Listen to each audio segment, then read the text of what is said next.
I'll call to order the October 22nd meeting, board workshop meeting. First, can I have anybody got any comments about the agenda? If not, I will entertain a motion to approve the agenda. Okay. All in favour? Aye.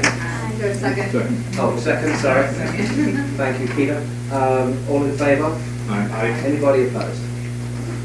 Okay, good. I will now entertain a motion to recess into executive session for the purpose of discussing personnel. Motion we adjourn to executive session to discuss personnel. Second? Second. Christine, thank you. Do a roll call, Sherry? Mr. Lord? Yes. Dr. Keller? Yes. Mr. Dahl? Yes. Mr. Edison? Yes. Ms. Quinn? Yes. Dr. Sugar? Yes. Okay, we are now in executive session. Welcome to the board workshop meeting. We already approved the agenda. We now reach the Pledge of Allegiance. Everybody will please rise.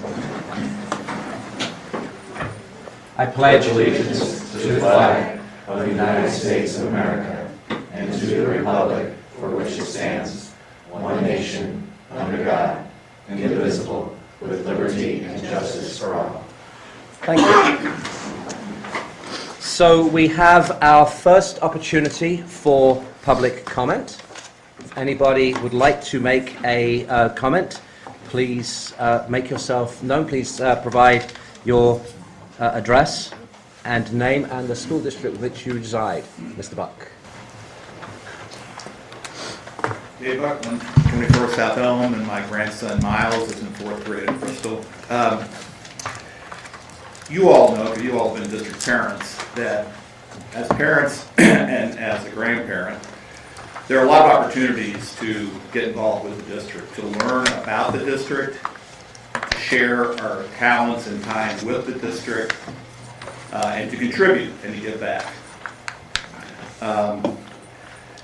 And there are things like PTO, open house, room mothers, room parents, whatever, etc. A lot of ways to get involved. But for me personally, I'm here really actually to say thank you, because I'm here because I have been blessed and fortunate over the past several years to be invited in to certain schools to share and contribute. At Bristol, Renee Clifton has asked me in several times to teach creative thinking to her gifted classes.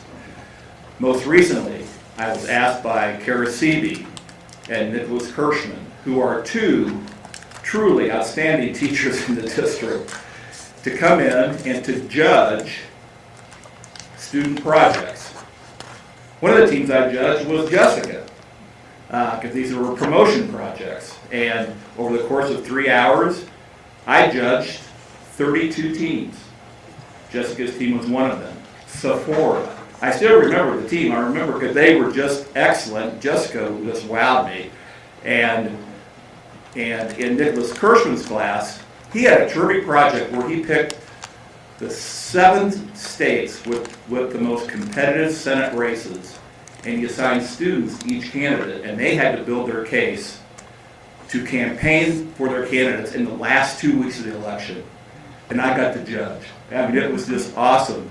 But my point being is that they say that the number one determinant of student success is that having an excellent teacher in the classroom. And I got to tell you, the teachers that I have been around and that I've seen firsthand, up close and personal, are truly excellent teachers. It has nothing to do with diversity with them.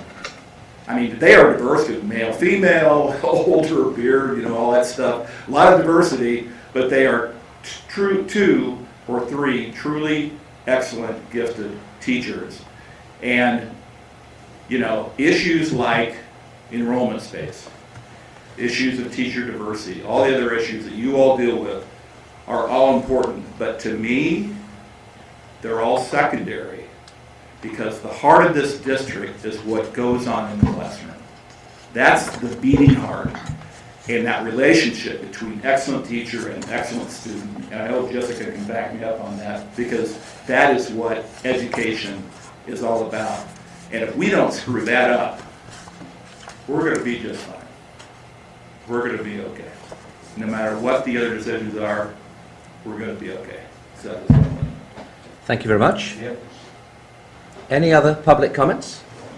Please, welcome.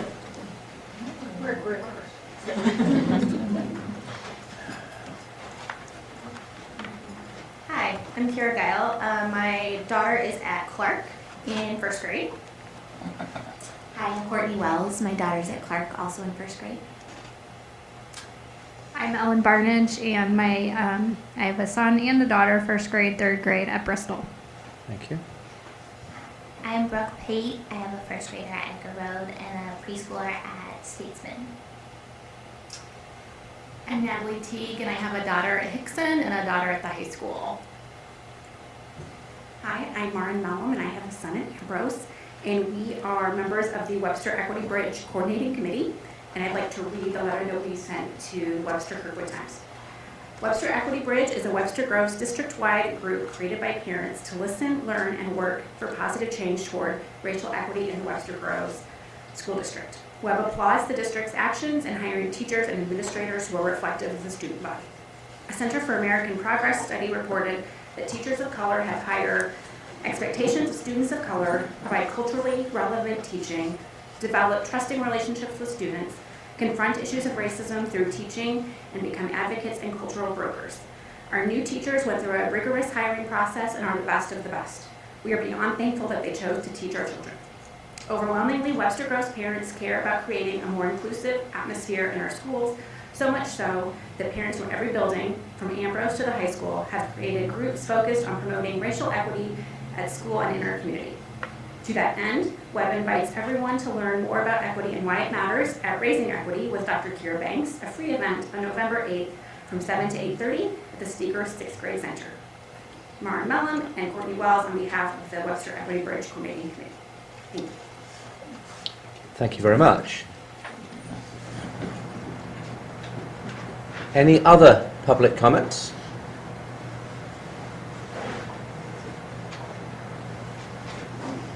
Okay. Hearing none. Did, by the way, want to say, Amy Clendon, by the way, sends her apologies for not being here. She is at the Teacher of the Year celebration for Missouri in Jefferson City, so she's unable to join us, but she's still working hard on education-related things this evening. Has everybody had a chance to review the correspondence log? Do we have any questions there? And I'll move on in that case to the board calendar. I don't know, Dr. Simpson, do you want to talk about the space and enrollment community forums? Yeah, so just a reminder that on the 24th and 25th, which is Wednesday and Thursday, we'll have they're really an open house where members of the community will get to come together and hear of the options which will be presented to you tonight. They'll have the opportunity to engage with any of you that are there, certainly all the administration. Scott and one of his partners from Cooperative Strategies will also be in hand just to engage in dialogue and get feedback. We intentionally place those at different times of the day to try and provide different people with access, a variety of access to come to those experiences. The first one on the 24th will be at the high school in the evening. Babysitting will be provided to anybody who shows up and wants to access the babysitting. And then on the Thursday, we'll be at the service center, but we won't be able to provide childcare at that event because all of our providers will be in class at Webster Groves High School. So that they can come and anybody can bring their kids. I also wanted to put one thing that didn't make it on here yet, is I had sent out a calendar invite to everybody regarding our chili making event. Is that on there? No, it's not. I was going to mention it as well. It's on the 20th. So I'm assuming that we want to go with Arnold's recipe again. It's delicious. Arnold's vegetarian chili. Arnold's vegetarian chili. Unless Absolutely. we have somebody else, or you want to do something Anybody different? else has a recipe? Absolutely. It goes over well every It year. does. I think it's nice that somebody's providing a vegetarian option. So, That's it for that. Okay, good.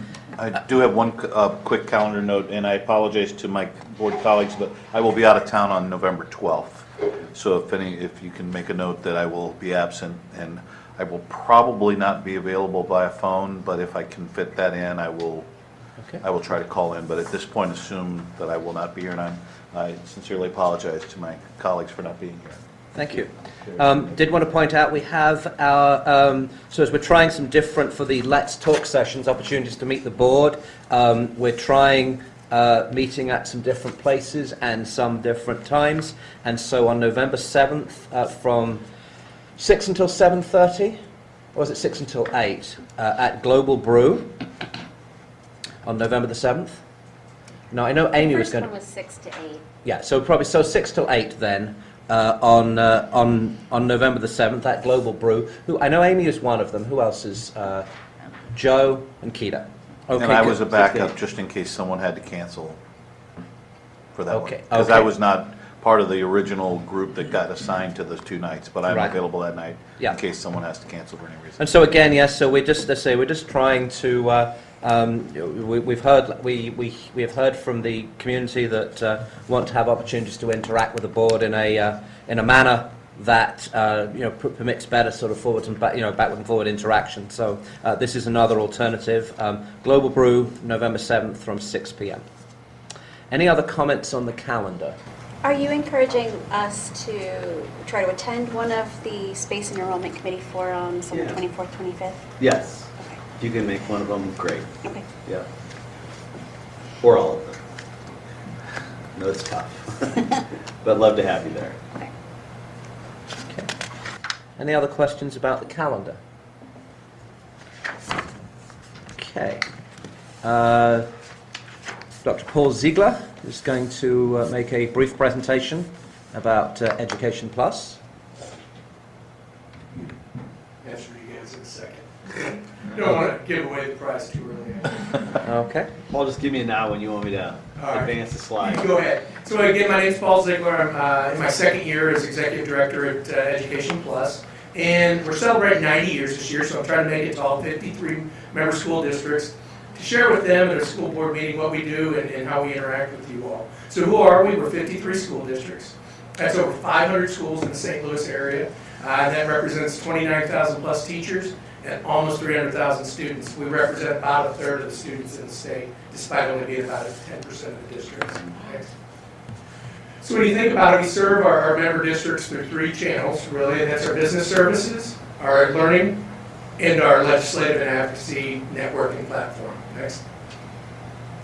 Through cooperative purchasing, we like to think that we save districts about $15 million a year. We do that through partnering with vendors like the ones you see there on the slide, but we do that through 2 channels. Next.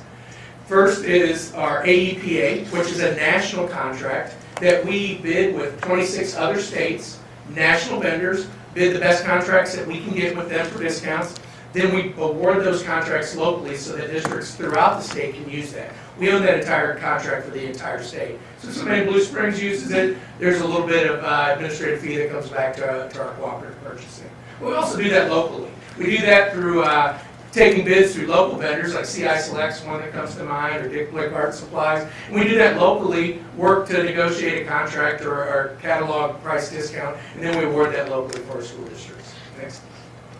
We do P-card rebate. While you don't participate in our P-card, many of our districts do. That doesn't mean you don't have a P-card. It just means you probably have a P-card with a different bank. We use UMB, but we gave back to districts almost $400,000 through that last year. Next. MoREAP is our clearinghouse for educational jobs. Last year there was almost 2,200 jobs posted through that MoREAP platform. We actually own that software, so not only do we do that in Missouri, there's other states that purchase that software from us. New Mexico, Connecticut, Pennsylvania, and Vermont come to mind, and then they do the exact same thing for their states that we do here in Missouri. We also have comp data, so we collect real-time information from our school districts to make sure that they have accurate information about salaries, benefits, classes of positions, numbers, so that we can be competitive. While we are cooperative, we still need to know from a regional perspective that we are in somewhat of a competitive term, especially in the low unemployment rate like we have now. I mean, to hire a custodian or food, you need to kind of know what the going rate is or you're going to struggle. Same with teachers come teacher contract time. Again, if we're basing our data from a year ago, we're already behind that curve. Next. In learning, last year we had over 7,300 people attend learning activities. We did that through 152 professional development events. When you think about that, there's about 180 school days. We had an event almost every day when you think about it in that way. We also did 86 customized professional development events. That's where we go in directly to our schools, work with them on a specific need that they have. And we had 4 major conferences. METC, which is the Midwest Education Technology Conference, Character in Action, the Support Staff Academy, and Alliance St. Louis. Next. When you think, then how do we do that? We do that through 4 channels.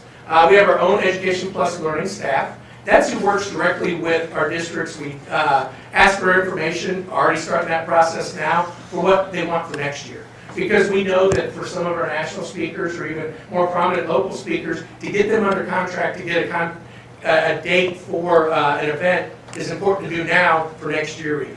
So we're trying to build that a year out. That's also who goes out and does our customized PD for our districts when they have specific need. We have Character Plus. Most of you are familiar with that from the character vein of trying to inspire our kids to have, those great character traits. But we also ventured into restorative practices, social and emotional learning, and trauma informed through that staff because they fit well within that realm. We also are the largest RPDC center in the state, and we are the only. RPDC center in the state. We're the only one that's not connected to a university. But we're actually the largest too. We have about a $3 million contract with the Department of Elementary and Secondary Education, and we deliver all their initiatives in the St. Louis area through that. So that's things like the Missouri Model District, Missouri Leadership Development Series, PBIS, PLCs, things like that that are DESE initiatives. We provide that training here locally.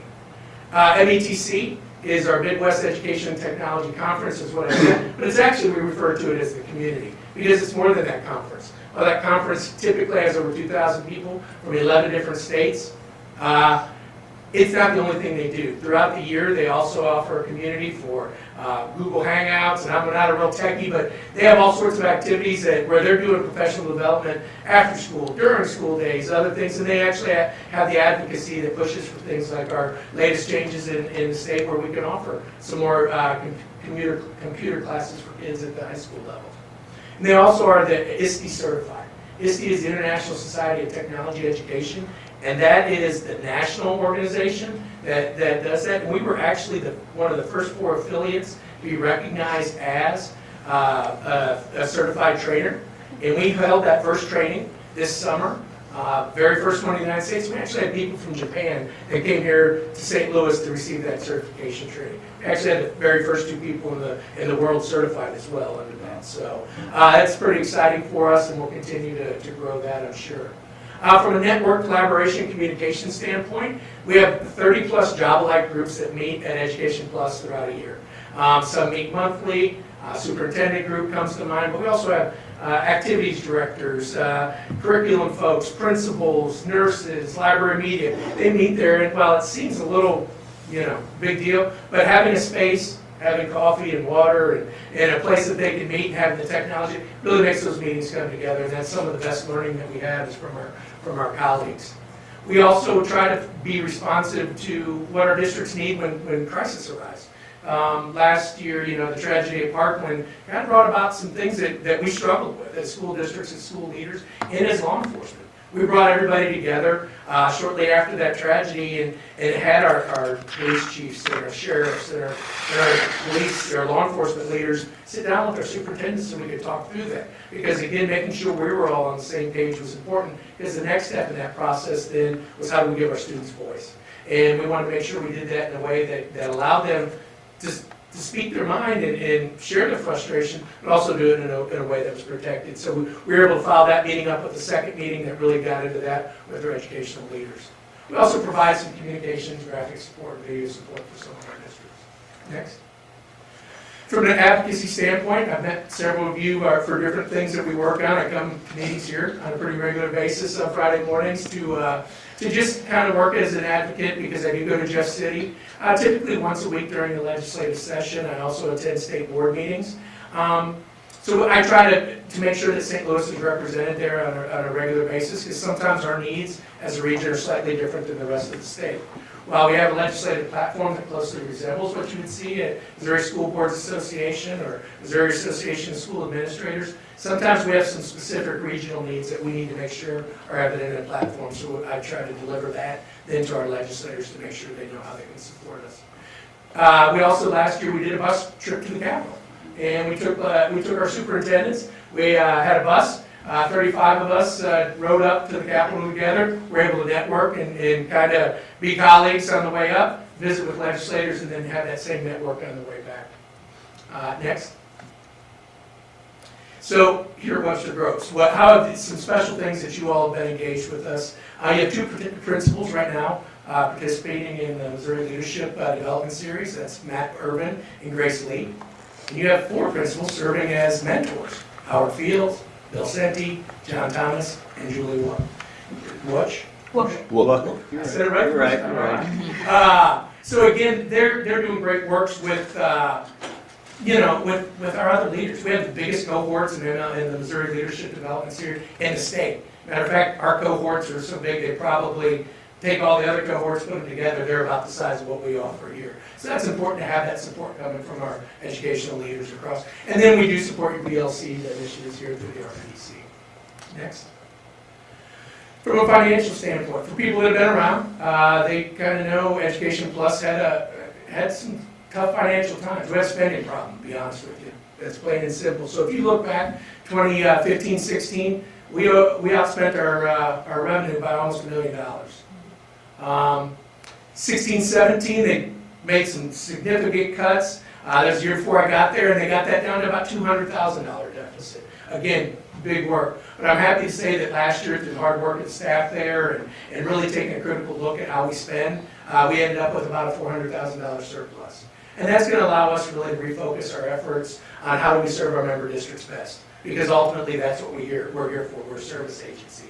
And that kind of brings up the last piece of why I'm trying to make it to the 53 school districts, is we celebrated our 90th year this year. And as part of that, we thought it was important to celebrate that in some way. So we had a poster made, and this poster was actually drawn by a school board member from Northwest School District, a former art teacher. And she put it together, and it represents the 53 member school districts and that regional support that we create for one another. We go as far north as Ellsbury and Silex, which is almost to Hannibal. As far south as Jefferson R7, which is south of Festus. We go as far west as Warrenton and Washington. So when you think about that region, that's a huge region. In my career, I've been fortunate to work with different state organizations in different capacities. And I'll tell you that as I've traveled the state for different things, there's not another region that supports its fellow school districts as well as our St. Louis region. And I think this tries to capture that. It has the history of the Education Plus / cooperating school district since it started in 1928. Just some highlights around the outside, but ultimately I think it captures our region well and kind of shares that support that we have. I'm delivering a copy to each district. Hopefully you'll find a place that you can hang that or put it, whether it's in somebody's office or in a hallway. But it's really interesting too, because there's some points of interest of different things that are around us all. And every time I look at it, I find something different. She did a great job, and really happy that we're able to have that. Lastly, I'll give these to Dr. Simpson. It's just more detailed information, far too detailed to go into here, of how you've accessed it and accessed our services in different ways, but I'll entertain any questions. I have a quick question.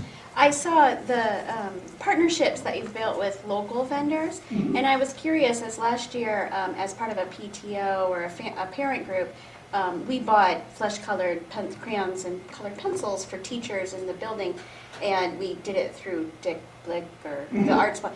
Is it would we, as a parent group, have been? So what you would want to do is just tell them we have a need. You can come in. We actually have created it. It's almost like an Amazon website now. Where you can go in, click what you want, and even if you were getting crayons from Dick Blick and pencils from Office Depot or something that was on, it all comes into one PO, and you only get one bill, and we parcel that out, and when you get your stuff, that's when you pay it. So certainly that would be available to any of our PTOs or, booster groups or other things that may have a need. Okay, thanks. It's interesting you mentioned Amazon. With Amazon and with Amazon Prime and things like that, is the purchasing still something that is viable for Education Plus? It's more difficult. That's why we had to spend some money on the technology. Where it's more viable, probably twofold. One is big purchase items where they have to be bid out. We do that bidding, so that keeps a school district from having to draw up specs, to advertise in newspapers, to go out and do all that legwork that goes along with a purchase. Some districts have different thresholds. Typically, it's around $15,000. So when you do a furniture bid or something, so that would be one where we're still competitive because you've saved all that legwork, and Amazon's not going to respond to that. So Sure. The other is the ease for us, because sometimes with Amazon, if you don't have them, the particular vendor, depending upon how they set it up, if you don't have Amazon, 1099 for them. Because of all things that are public dollars now, you have to have the background information, so you got to get that from Amazon. So if you have your teachers going out and do that, if you don't have the PO that represents or matches up with that 1099 at the end of the year, you've got to compile, we do all that for them. So again, it's one of those that I don't know that we can be as competitive as Amazon and everything all the time, but from a standpoint of the ease from the business services operation, that's where we pick it up. But ours actually has the ability to compare prices from vendors that are all within our platform too. So you can always kind of rest assured you're gonna, if you don't pick, it'll say so-and-so has a better price on that, just to let you know, and it's still only one PO. Okay. That sounds good. So Amazon too is great with the P card, but they're not gonna take a PO. Sure. So, yeah. Any other questions? I have one other thing then. More a statement. I'm glad that you acknowledge the issues in terms of the financing and where Ed Plus stood. Because clearly, as you were spending just a lot, and I realise it wasn't under you and it wasn't under Dr. Yukovic through the little bit of time he was there as well. But clearly, prior to that, there were just some major issues. So I'm very glad to see that you appear to have that under control. It was quite concerned. Especially with Webster's, closer involvement with Ed Plus, it was something that was of some concern to a couple of boards ago. So thank you for acknowledging that, and thank you also for what you've done. Well, it's a group effort there for sure, and I'd like to think that we do. I'm a former superintendent, so I never feel we're out of the woods financially for anything, but I do think we made some great progress, and ultimately, my goal, I don't know that it'll happen during my tenure, would be to have no membership dues whatsoever. Mm-hmm. And be able to attract it and develop the right chains of revenue that would go away. Like I said, that's a kind of a lofty goal based on where it's never been that type of a organization in the more recent history of the last 50 years probably. But again, I think that ultimately would be my goal. I think also we need to recognise that you're doing, there's a lot of other things other than just sort of the purchasing cooperative. There's a lot of other things that you're doing in terms of the advocacy, in terms of the training opportunities and things like that that clearly are of value to the member districts.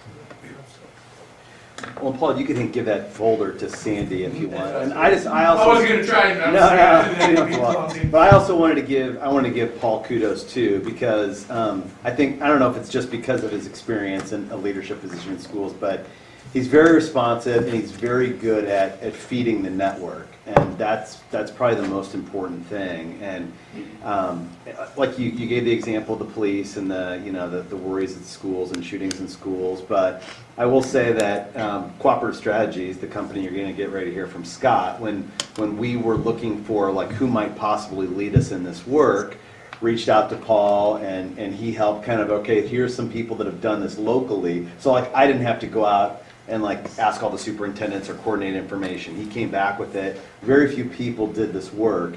And then what made me most impressed is that, I don't know, it felt like maybe a month later or something, he's at a conference someplace else talking to somebody on the western side of the state and said, this somebody over here did it. Here's a list of 11 vendors with their contact information. why don't you give them a call? And Cooperative Strategies was one of those particular companies. So again, thinking about the peoples and the districts and the communities he serves all the time. You do an awesome job with that. And your participation at the legislative, again, just being an advocate regionally, showing up at our meetings, contributing. You're awesome. Appreciate it. I enjoy the job and I Yeah. enjoy serving. Yeah, clearly. Thank you, sir. Thank you very much. And since I'm doing 53, I'd love to stay. That's my second one tonight. I'm driving to Jeff City tomorrow too, so I'm going to step Have a good out. evening. Thank you for coming Be careful by. going out there. Yeah, thank you. Okay, and so yes, you just mentioned, Yeah. so Scott, you want to come up and get plugged in? You know how to work the... But I'll just kind of set the stage. We have been really blessed over the past couple months. I think it's been to work with Scott and Karen of Cooperative Strategies. They are working within a pretty aggressive timeline.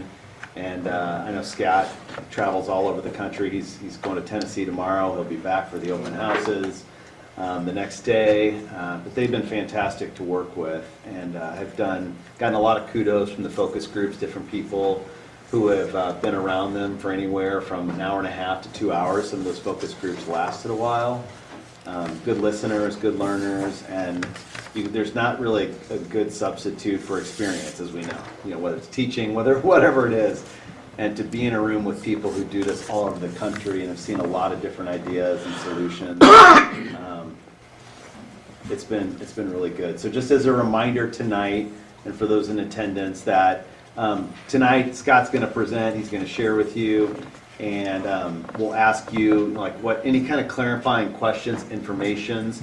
Don't want you to tip your hand, so to speak, if there's any that you really like or don't like or anything like that, because we want our public to be able to present it with the information and weigh in via the open houses, via the surveys, without thinking that administration or board has any option that they're favoring per se. They'll certainly, you'll ultimately be making recommendations, but tonight just asking clarifying information that you have, if there's anything that you think maybe others might want to know, and just go for it.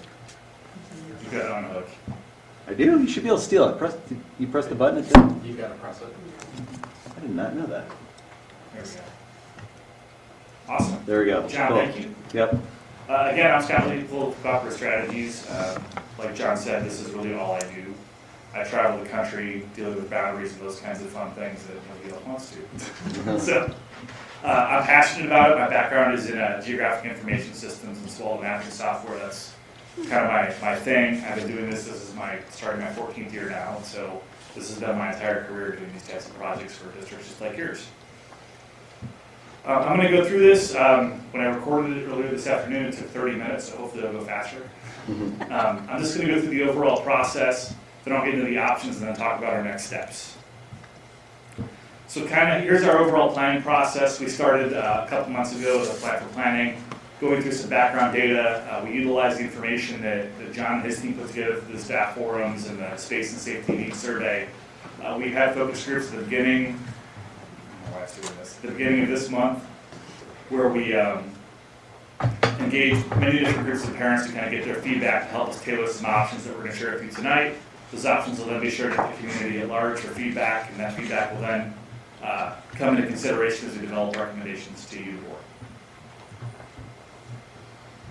Just an overall overview of community engagement. So we have this space and safety survey. Those results were kind of the basis of the concepts that we brought for the focus group for the discussions. The focus groups, we kind of collected high-level feedback around some preliminary, concepts and options to address existing and anticipated issues, and then we'll share all that with the community and via online survey to narrow possibilities down even further to get to some recommendations. Not too fast. Now I'm going to go through some just regular background information that kind of we use as a basis for all of this. This is our enrollment capacity and utilization data. We've kind of symbolized the utilization percentages. Utilization is enrollment divided by capacity. So if something is kind of in the area where we think it's well utilized, it's 90 to 100%, it's going to be green. If it's 100 to 110, it's going to be yellow, and if it's over 110, it's going to be red. If it's below 85, it's going to be blue. And so just looking at this, if we look at our overall utilization today, I'm looking at this column here. We're at 102% at Avery, 100% at Bristol, 91% at Clark, 98% at Edgar Road, 81% at Hudson. This is going to keep jumping on me. That's how I know if I'm slower than when I recorded it. So overall, we're at 96% capacity, including the 8 modules that we currently have at the elementary level. So that's that number right there. If we just pretended for a minute that we didn't have the modulars, we'd be at 104% at the elementary schools. We have our enrollment projections going out to the 22-23 school year. If we look at the utilization overall, pretending we don't have the modulars, we'd be at 115%. And so that's kind of our overall space issue. If we look at the 6th grade center, Steger and Hickson, we're currently 113% at Steger, and that's projected to decline kind of into that manageable amount at 107%. Hickson's at 99%, projected to stay relatively flat at 103, and the high school's at 86, projected to stay relatively flat at around 86 or 87%. Yes, sir. So the projected enrollment, is that something you developed? Did you use Dr. Crofton's work? That's Dr. Crofton's work. Okay, thank you very much. One of them, yes, sir. And what is the low SES? That is just the overall, wrong way. Overall free and reduced lunch percentage by school for the existing boundaries. Okay. I'm going to talk about that next slide. So this is our overall student density on the map on the left. That just gives our concentration of overall students per acre, students per square mile. This is going to give you an idea of what the concentration is. On the right map, we have just the concentration of free and reduced lunch. We wanted to look at this because the first thing that I kind of noticed is that, hey, we have some detached zones. We have those areas that are assigned to Clark, Edgar Road, and Bristol that are kind of up in this area. And so what I wanted to see is, are those kind of vestiges from the past that are no longer necessary because we've kind of homogenized to the point where we don't need them anymore? And the answer is definitively no. These spot zones or detached zones we have here kind of keep each of our elementary schools relatively diverse, when compared to the overall average. You don't have any one school that is significantly, has a higher low SES percentage than the others. And so that was just kind of diagnostic in nature to kind of show, hey, we have these, they're kind of necessary, they do serve a purpose. Our next question that we usually get in these kinds of processes is, well, why can't everybody just go to the geographically closest school? And so one thing that we like to do is just plug all of the data into the computer. We put the school locations in, we put all the students in. We say, computer, draw lines for everybody going to their geographically closest school, don't pass go, don't collect $200. And so when we look at it that way, we're 117% at Avery, 118% at Bristol, 83% at Clark, 77% at Edgar Road, and 94% at Hudson. And so you can see, not everybody's going to be able to go to the geographically closest school. And then if we look at the socioeconomic balance, it's going to be all out of whack because we have this area would not be as split up as it is now to have that diversity that we need. And so that was just something that we kind of look at to be able to answer that question of what if everybody just went to their closest schools. This slide just shows our existing school sites. What I was kind of amazed with when I saw it for the first time is, wow, you guys are really probably the largest property owner in the city or in the district. And so these are all of our school sites: Hudson, Steger and Gibbons, Avery, Bristol and Ambrose, high school, Hickson, Clark, and Edgar Road. This slide shows all of the existing. Scott, yes, can I ask a question on the slide before this? Why did we, or go back one more? Sure. Why didn't you include Gibbons in that? I didn't because it would just be a little island within Bristol. It's so small. Yeah. Okay. Just curious. This slide shows all of our sites to scale, and so each of these pictures are exactly the same scale, and so you can see, how large Steger is at almost 20 acres compared to like the Avery site, which is just over 2. Sorry, so just go back again now. It prompts a question from me. So one back. So with those numbers, then the utilizations that you have there, if you were to, did you take out the number of students there were? I think the Bristol kids, I think the Gibbons kids are out of this. So if we had them in there, it would be even higher. Okay, so you have at least recognised that there's Yeah. a certain number of, that there's a class every grade. Okay, all right, thank you. So you say the given kids are not? I don't believe so. Okay. Well, that's not showing enrollment.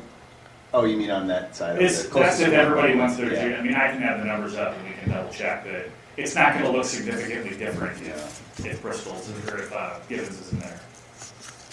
It'll just be a little island within that Bristol area. Actually, Hudson. No, but if you hadn't taken the students out, then you might end up with numbers that were high. If you've got Yeah. extra students floating around who should actually be subtracted, then those numbers would end up higher than they should otherwise be. That's it. I'll double check it and I'll add a footnote to denote what it is. That would be good, thank you. Sure. Yeah, because you're talking about 122 students, Yeah. and that could come from anywhere throughout the district. That would then put them at their closest school. Correct.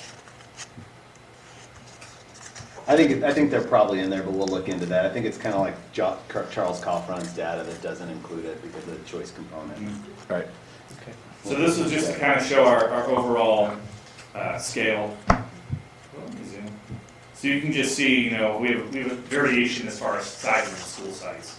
We did a lot of talking to focus groups about the Steger site, and we kind of focused on how it's a difficult site to work with because it has that kind of ravine coming through the middle of it. It makes the backside of the site, it's very large, difficult to access. A little bit more information just on the sites. This table we add square footage by site on here, and so you can see at Avery we're 62,000 square feet, 70,000 at Bristol, 40,000 at Clark, 47.8 at Edgar Road, just shy of 40 at Hudson, and almost 80 at Gibbons. That Gibbons and Steger number is the same for both of those, and so we can't really delineate between the two, and so we've showed the total square footage of both of them. What I wanted to focus on this side is this overall square foot per student. Our average, if we're looking at square foot per student based on the capacity at the elementary level, is 163 square feet per student. Kind of our national guideline is about 125. We're a little higher than that for a couple reasons. The first is that every single one of the elementary schools, except Gibbons, has that dedicated cafeteria and gymnasium space. And a lot of schools we see now, kind of have a cost-saving measure. Well, we're going to have a multi-purpose room to kind of save capital dollars. The other piece of this is that we have relatively low class sizes that we're using for capacity. Our average for the current capacity is about 18.5 students per classroom. And so that's relatively low.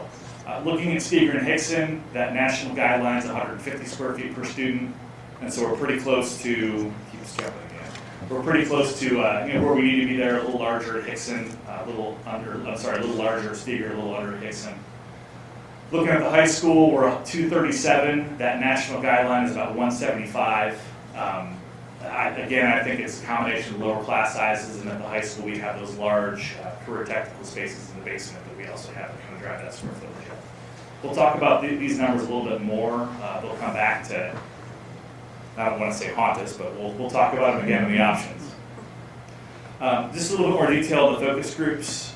Our purpose was to, again, share some background, high-level information, and just kind of take the temperature and kind of sit and listen to what people have to say and how they react to certain topics.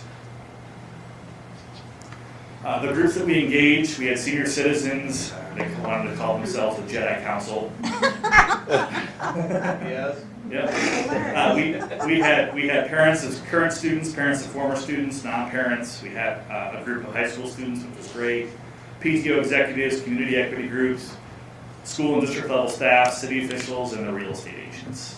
Kind of the common themes that we got throughout all the groups, that we have a strong sense of community here in Western Groves.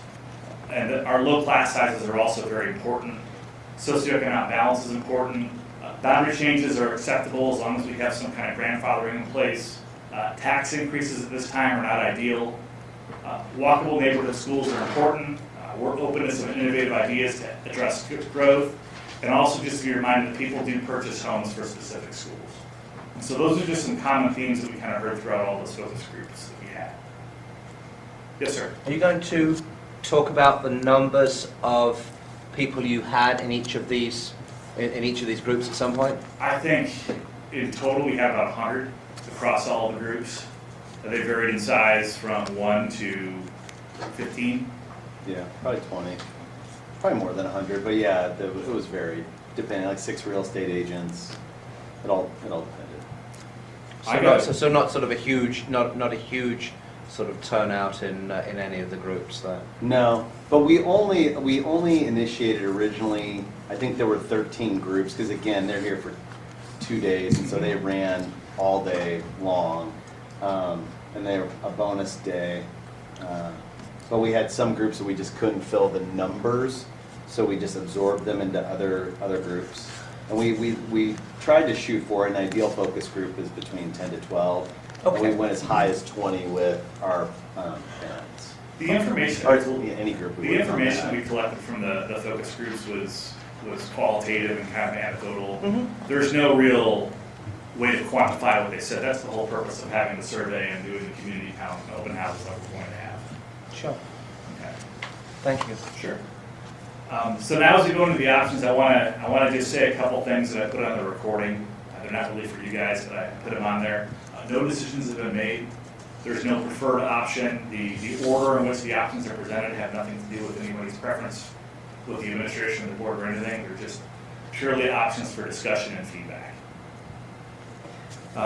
Again, these are all based on the community forums, the space needs survey, and focus group feedback. It's important to recognize that the options vary based on impact, effectiveness, longevity, and cost.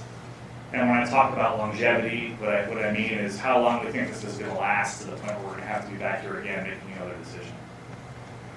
Some of the options involve boundary changes. We have not identified exactly which areas would change schools, but have kind of identified an order of magnitude extent to be able to compare between options about how extensive the rezoning would have to be.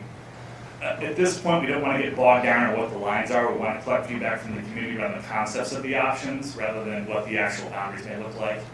We'll provide and collect feedback on a separate boundary change option once we have direction on a recommendation. Also, the capacities and all the options are based on our current relatively low class sizes, and we're kind of showing a target of 100% utilization in the 2022-23 school year. Some people may ask, well, why don't you go for 90? So the reason for that is that we're kind of using that low end of the capacity range. And so, what is it, 17 to 20, I think is the number for kindergarten. Yeah, K-2. We're using that 17 number. And so we kind of have that flexibility to be able to go up. And so we're comfortable using that 100% as a target, kind of balancing that class size, and also that we don't want to overbuild, with additional capacity that we may or may not need. Yes, sir. I don't remember in the projection Dr. Crofton did. Is 22-23, is that the sort of the high watermark for his projections, or does it continue? Yes, it is. And he should be, hopefully if we get the data from the state, the birth data, I'm hoping to have those updated projections by January as well. So, but yeah, 22-23 was the high watermark. Okay, all right. So thank you. Yeah, sure. Also, as we go through the options, our future capacity includes eliminating modular classrooms. So we're not showing the modular classrooms in there for the numbers, but that doesn't mean that we have to get rid of them or we can't redeploy them somewhere else. But they're, just for the sake of planning, they're not in there because, security and those types of things. We wanted maybe consider trying to eliminate them. Grandfathering. There was a lot of talk about grandfathering in the focus groups. And again, we've identified a relative extent of grandfathering possible so that we can phase in any change over time so that no student would be impacted. In most cases, the limiting factor of the grandfathering is not necessarily the building, but it could be the increased operational costs of providing perhaps double transportation or supplementing a school that opens lower than it really should because now I really messed it up because of the grandfathering. We do have some questions in the survey kind of directly related to grandfathering so that we can get some more feedback around that. So, and when you think about, I'm sorry. Sure, it's okay. And when you think about grandfathering, are you just thinking students who are currently at the schools, or are you also thinking about siblings? Yes. As well? Yes. Okay. I think the question on the survey, we've kind of broken it up into two different questions. One for grandfathering grade levels and the other for considerations for siblings. I think we even go beyond that. If we go to children that aren't school aged yet. Yeah. Well, that was what I break had it in mind down. because it's, yeah, I We mean, break it down. yeah, okay, good. Mm-hmm. As I've heard about grandfathering, it's, you know, my child has, you know, isn't even in kindergarten, but they got used to going to, well, in our case, it was, you know, got used to going to Clark's school as his older sisters were there, and so, you know, even though he wasn't in Clark's school at the beginning, and, you know, so I think it's important to take that all into account as well. Right. So good, I'm glad to hear you've done that. And it's you know, we have the 8 modular classrooms, and by nature, they have wheels on them, they can move. And so,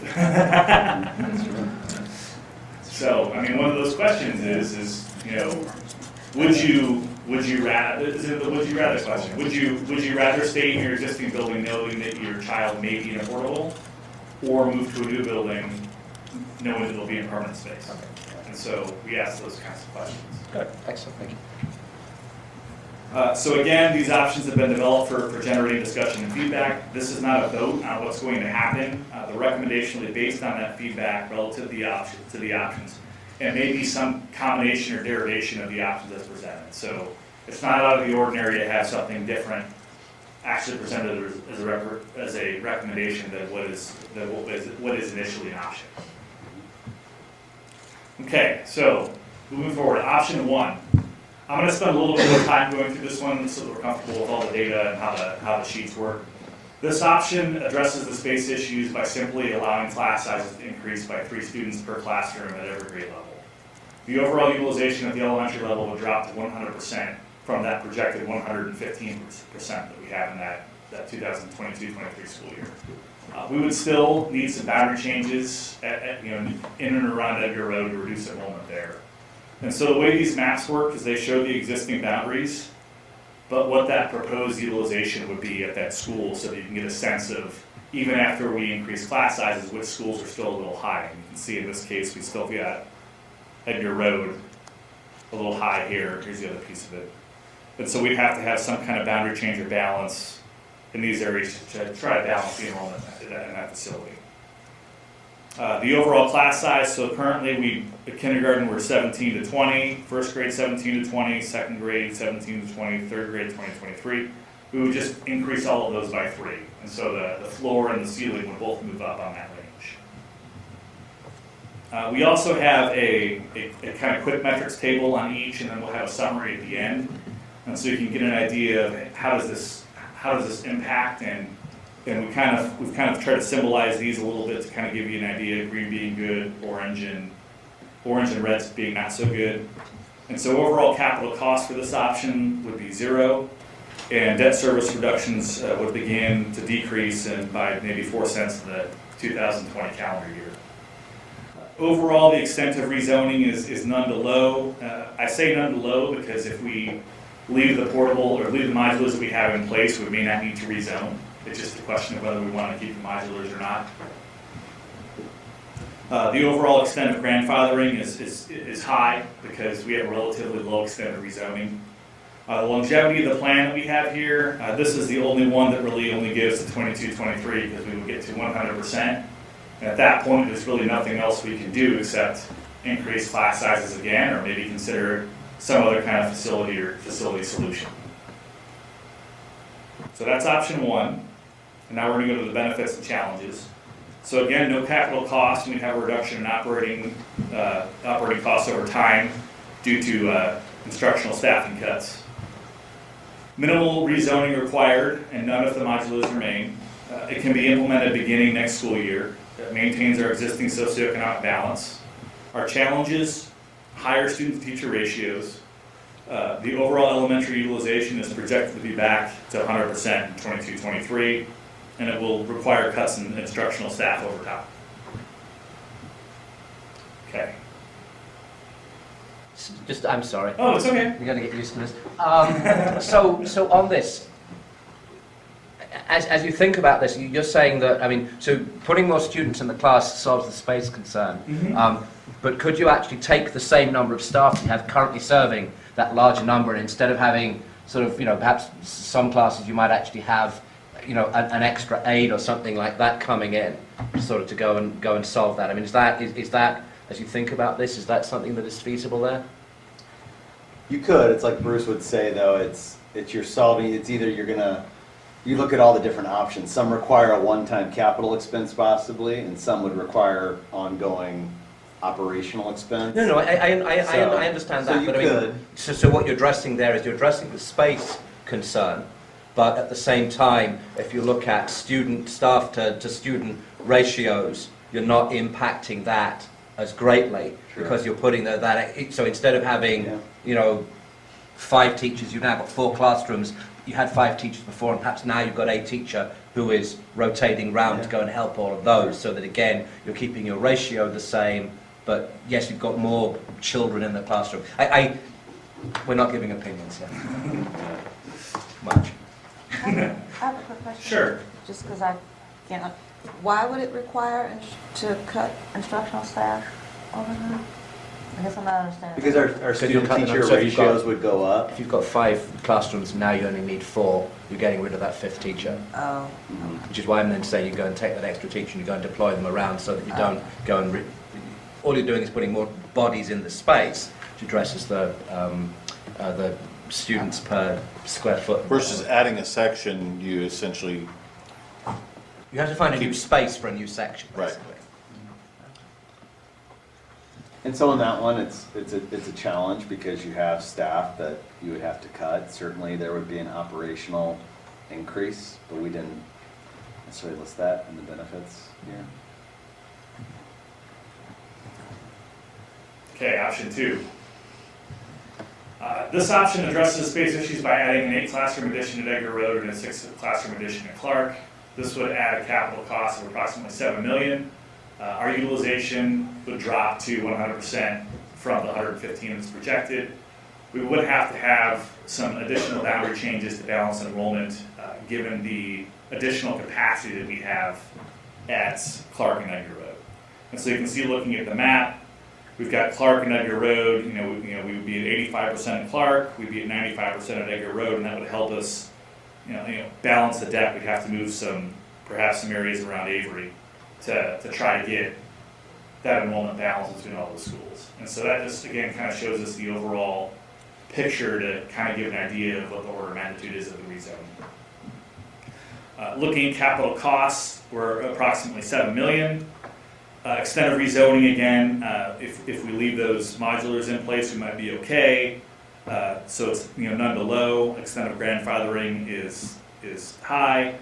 Although we could not begin implementation until 2021-22 when those additional classroom spaces would come online, because just it takes that long to design, construct, etc.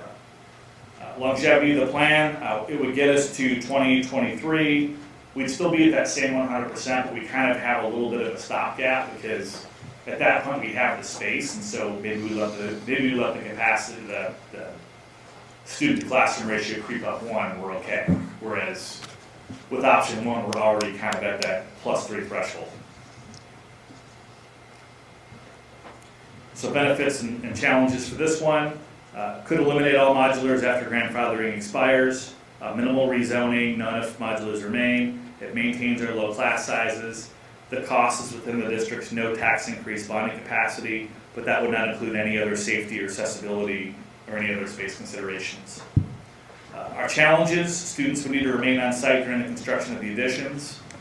Students that are closer to Bristol or Avery may need to be rezoned to Clark or Edgar Road. It may impact the socioeconomic balance between the schools. It can't be implemented until the 21-22 school year. The modular would need to remain at Avery during grandfathering, or perhaps past that if we don't want to change zones. It would require the passage of a no tax increase bond issue to provide funding. Okay. Here's option 3. This option would address space issues by adding a 15 classroom addition at Hudson. And this was kind of identified because it's a large site that is easy to work with. This would likely include additions of or 2 core spaces and some reconfiguration of the building. And so when I say core spaces, I mean cafeteria, library, those types of spaces. This would reduce, again, our overall utilization from 100% from that 115 high. It would have a capital cost of approximately $9 million, and this also includes the addition of a magnet choice program that is intended to draw students from all of their elementary schools. Because of that, boundary changes would not be required. Does that make sense? And so looking at this, we see that we have a big blue boundary up at Hudson, but we have a lot of capacity to be able to attract students from the other overutilized schools. So looking at this, our capital costs are around $9 million. Our extent of rezoning is none because we wouldn't have to. Our extent of grandfathering is not applicable because we wouldn't necessarily have to. Implementation, again, 21-22 because that's as soon as we can get those additions online, and our longevity is 2023 and beyond. Looking at our benefits, yes, sir. So under that plan, did you have any thoughts so that Gibbons has acted a little bit as a sort of as a sort of magnet program or as a choice program or whatever? Did you have any thoughts as to whether the utilization of that would stay the same, whether that would remain a lottery, a choice, or would that become a neighborhood elementary, or didn't you really think about it? We assumed that it would stay as is. Okay. In this scenario. Okay, thank you. So here's our benefits and challenges. Eliminates the need for grandfathering. No rezoning is required. Maintains our low class sizes. Costs is within the no tax increase capacity. It gives the district the opportunity to develop a non-traditional choice option for families. Our challenges, depending on the programmatic theme at Hudson, the operational costs may increase. I think this is what you were kind of getting at. The extent to which the Magnet of Choice program can draw students from the neighborhood schools is unknown. Transportation costs may increase due to choice programs. Students would need to remain on site during the construction of additions at Hudson. May impact the socioeconomic balance. Again, it can't be implemented until 21-22, and it would require the passage of a no tax increase bond issue to provide funding. Yes. So will there now be 2 schools? Yes. Choice? Mm-hmm. Yeah, and that's what I was getting at. Okay, so with the students that are already there, I mean, would they? It would still have a zone. Okay. It would still maintain its current attendance zone. Its capacity would go from 200 and what is it now? Yeah. 4260. Yeah. And you could also do something like one of the options for the Steger-Given site is it could be the whole school is that, or you could also separate it into the 2 schools, like the one recommendation for Steger-Givens. Both would be possible. Okay. So Hudson would have 2 elements. It would have a magnet element, and it would have a local school element then? That one as described is it's just a magnet with an attendance zone. So the magnet But part it, would but be it could be that. Yeah, the magnet part is intended to draw students. Yeah. But everybody who's in the attendance zone would would automatically be in the magnet program then. Okay, all right, thank you. Okay, option 4. Options 4A, B, and C all address space needs by using Steger to serve elementary students. In all 3 variations, Givens either remains as is or expands into the Steger portion of the building. Option 4 also requires that we also adopt option 5 or 6 to send the 6th grade students to Hickson. And keep in mind that option 5 can be implemented as soon as 2021, and option 6 would have to wait until 21-22. So option 4A is simple. This would utilize solve the space issues by utilizing Steger as an additional K-5 school with a capacity of 396 students. And so this would reduce our overall utilization to 97% from that 115, but this would require extensive rezoning to establish a zone for Steger. And so looking at the map, you can see I've just kind of highlighted the Steger site in blue. And so we'd have to find a way to sneak in that boundary for that school and hopefully not upset the apple cart when it comes to the socioeconomic balance in that area. And so that would be a challenge. One other consideration with this is that in order to have enough students to really sustain a school operationally, we need to start with at least kindergarten through third grade. And so that would allow some grandfathering for rising fourth and fifth graders, but that would be about it. So looking at our metrics for this, our capital costs are relatively low. There might be around $1 million incurred by moving the materials and staff from Seeger to Hickson. The extent of rezoning would be high, the number of students impacted would be high, and the extent of grandfathering likely would be low. Implementation, again, would depend on what happens between option 5 and 6, whether it would be 2021 or 21-22. The longevity of the plan, again, beyond 22-23. So moving on to benefits and challenges, minimal capital costs, reduction in operating costs over time, eliminates all modulars after grandfathering, and maintains low class sizes. Steger would come online as Steger would come online as a K-3. All rising fourth and fifth graders could finish at the previous schools. Rezoning, again, would be extensive. May impact socioeconomic balance between the elementary schools. And again, it cannot be completed until 2021 or 2022. And there may be some additional costs associated with moving staff and materials between Steger and Hickson. What happens to the Givens in this scenario? It remains as is. So there will be 2 elementary schools in the same. Yeah, Givens will remain just as it is, and then Steger will have his own. That's what I was saying, what you could do at Hudson is one would be a choice-based magnet type school and the other one would be a traditional school. Okay, option 4B. This option would address issues by expanding the Givens program into Steger with a capacity of 528 students. This would reduce the overall utilization to 97% from 115 and would not require any rezoning.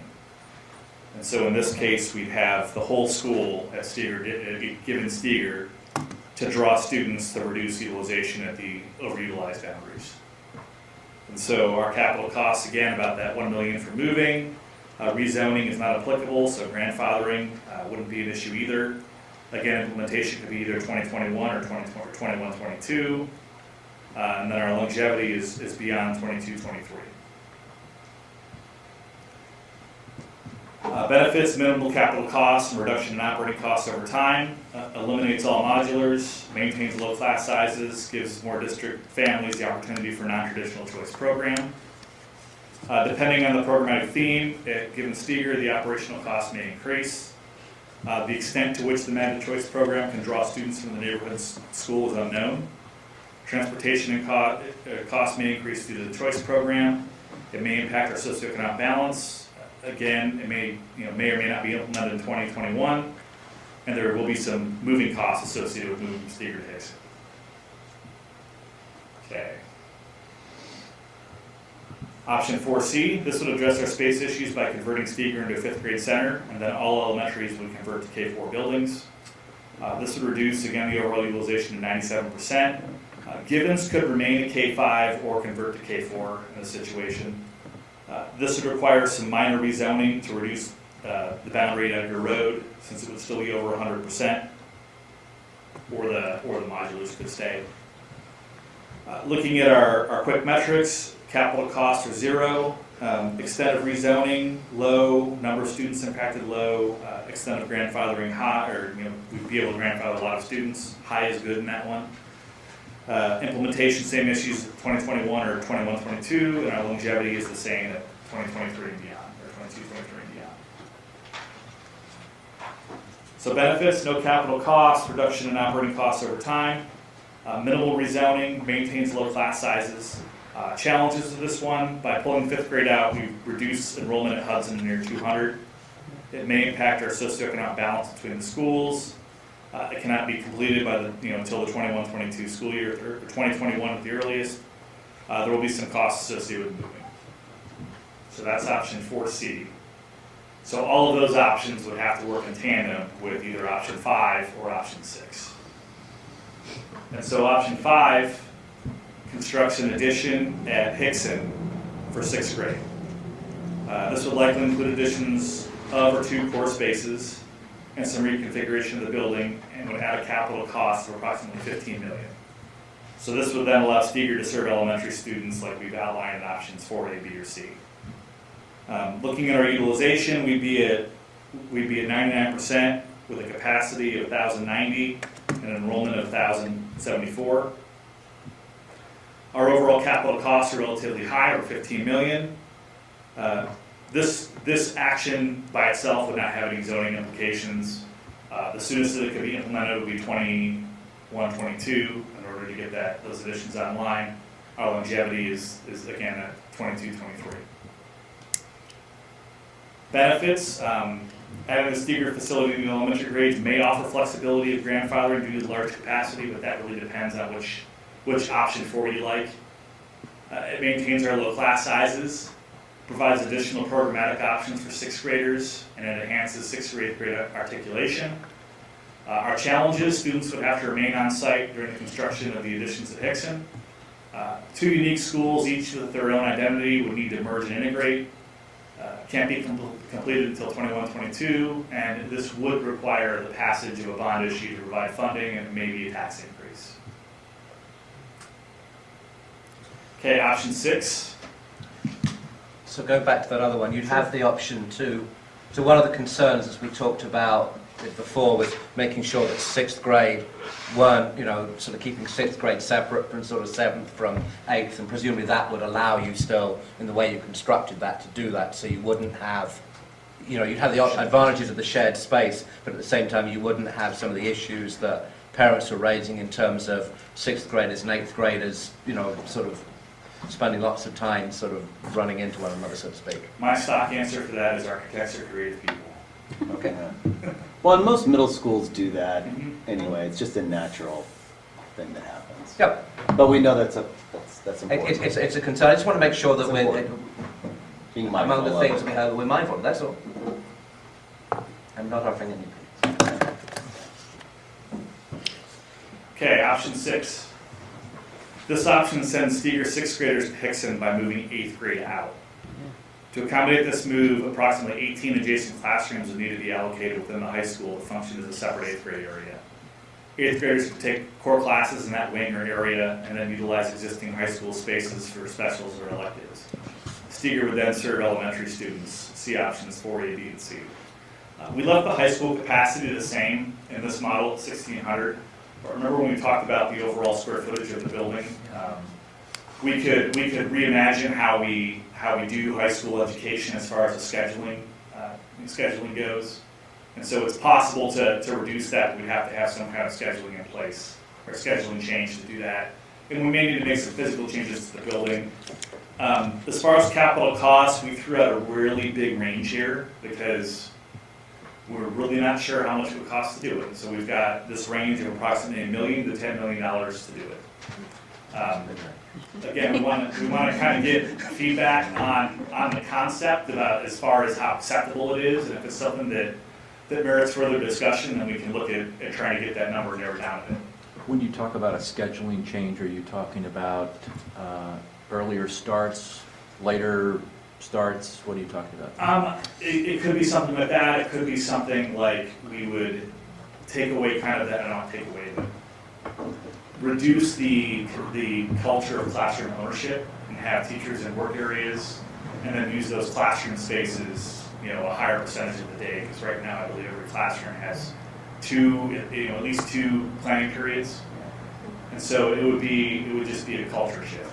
So like what I think I just heard that Ladue has done this, and I know universities do it, is they build like staff areas that are like collaborative spaces, small work areas, individual workspace areas, and then different staff will share a room, an actual classroom setting, and then your office, so to speak, is in that shared space. I think Ladue did that in their new school, so that would allow more classrooms to be shared and space to be available.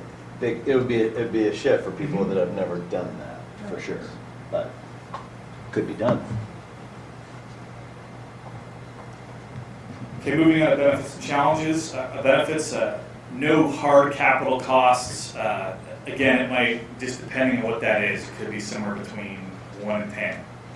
Reduction in operational costs over time. provides 8th graders access to high school programming, enhances 8th through 12th grade articulation. Our challenges, the high school space allocation would have to be redefined. And this requires further study and would not be completed until 2021. Again, some costs associated with reprogramming the building to accommodate 8th grade. Developmental differences between 8th graders and high school students was a concern that we heard in the focus groups. And again, we'd have the unique schools with their own identity would have to merge with that Hickson and Steger move, and also with the high school at Hickson. Okay, so now here's our big summary page that just lines all the options up together. I'm not going to go through every one of them, but this is just one spot where you can look at to see kind of what the impacts are for all of them. I will say there's no perfect option. Every single one of these options has challenges and flaws, and so there's not going to be the magical solution that makes everybody happy. I wish there were. So for next steps, this presentation along with an online survey will be available online. It'll be later tonight. I'm going to get it uploaded and fired up. Our community open houses will be the 24th from 6 to 8 at the high school cafeteria, and then the 25th from 7:30 to 9:30, and then again from 11 to 1:30 at the service center. So, any other clarifying questions or anything? The same presentation will be at the open Yeah, house. it'll be the pre-recorded one, and we'll just have it in a corner on repeat. Oh. So, Any questions? It's a lot of information. So we would, Well, I would just say that there's definitely some outside-the-box thinking going on as far as options, and I appreciate the fact that there's no stress that any particular one was more viable than the rest or anything like that. I mean, I appreciate it, and David, you kept apologizing, but you were thinking many of the same things that probably have all crossed our minds. You just happened to be the first one to say something, so I'm glad that you asked those questions. I was really curious about and I think probably the ones that will probably get the most strong feelings about one way or the other are going to be some will stick out, I think, a little more than others. And I won't say which ones I think will probably get the most kickback, because I want to be that good fly on the wall to watch that. But I do appreciate the efforts that we are as a district trying to make as far as eliminating potentially one transition along the way. That's why whenever we were talking about Prop W back in 2015 of bringing the 6th graders up to Hickson, I really thought that was a really viable option, and it's too bad that we would already be there at this point in time had we been able to make that happen. But we'll see what happens this time around. Any other thoughts, comments? Just want to echo what Steve said. I appreciate that there's clearly some out-of-the-box thinking. I think we're a district that, on the one hand, we are hidebound by tradition, but on the other hand, I think that we do have groups that are open to thinking about some radical new thoughts. I think I'm very glad you bring them up. I think it's I'm very appreciative of what you've done here. I'll be honest. I'll say that up front I was sort of, I had a little bit of skepticism. What are we hiring you to do? What are you going to come back with? I'm very pleased with what you've come up with. I think it's very, very valuable.